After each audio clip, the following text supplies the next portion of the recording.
आज की स्थिति बताता है कि जनता हमारे साथ है। जनता ने हमेशा सर आँखों पे बैठाया है। ये तो लोकतंत्र है। उनको आशाएं दी गई थी तो उन्होंने उन आशाओं के चक्कर में जो भी निर्णय लिया वो उनका अपना निर्णय था। लेकिन मुझे लगता है कि जिन हालातों को वो सोच रहे थे कि सुधरेंगी, जो नहीं सुधरी हैं और हालात बल्कि बिगड़ गए हैं, उन हालातों में वो मेरे साथी रहेंगे। लोकसभा चुनाव को लेकर समाजवादी पार्टी ने 16 उम्मीदवारों के नाम की लिस्ट जारी कर दी है। उन्नाव से समाजवादी पार्टी ने पूर्व सांसद अन्नू टंडन पर भरोसा जताया है। अन्नू टंडन चौथी बार लोकसभा का चुनाव लड़ने जा रही हैं।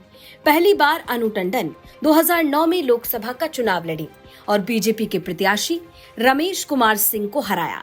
लगभग 4,75,000 से भी ज्यादा वोटों से रिकॉर्ड जीत दर्ज की थी।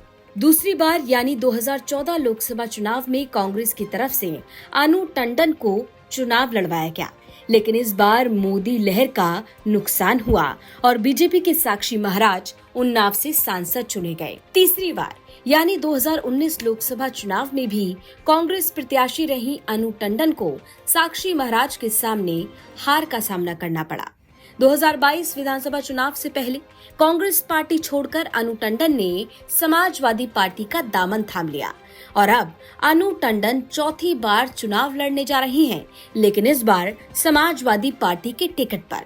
अब इस बार क्या है इनकी प्लानिंग और कैसे देंगी बीजेपी के साक्षी महाराज को टक्कर? यूपी तक की टीम ने समाजवादी पार्टी के प्रत्याशी अन्नू टंडन से एक्सक्लूसिव बातचीत की, तो सुनिए उन्होंने क्या कुछ बताया। कि क्या लगता है कितने वोटों से आप विजय हासिल करेंगी यहाँ की सीट पर?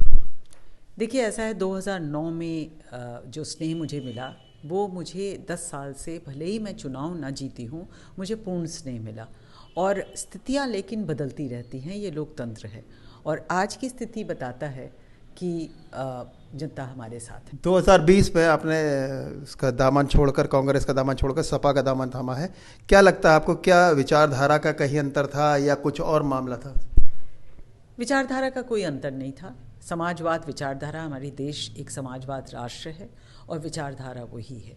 लेकिन हम लड़ना चाहते थे जो समाजवाद विचारधारा को नहीं मानते हैं, और कांग्रेस उस तरीके से उत्तर प्रदेश में नहीं लड़ पा रही थी। हमारे राष्ट्रीय अध्यक्ष अखिलेश यादव जी मजबूती से इस लड़ाई को लड़ रहे थे, इसीलिए मैंने उनका साथ देने का निर्णय लिया। आपको क्या लगता है मैडम कि जिस तरीके से 2024 चुनाव से पहले राम मंदिर की प्राण प्रतिष्ठा कर दी गई है, क्या एक बार फिर हिंदू कार्ड खेलने के लिए बीजेपी तैयार है? अब वो क्या करेंगे मुझे नहीं मालूम है, लेकिन इतना मैं जानती हूँ कि मैं भी राम भक्त हूँ, राम भक्त थी और राम भक्त रहूँगी।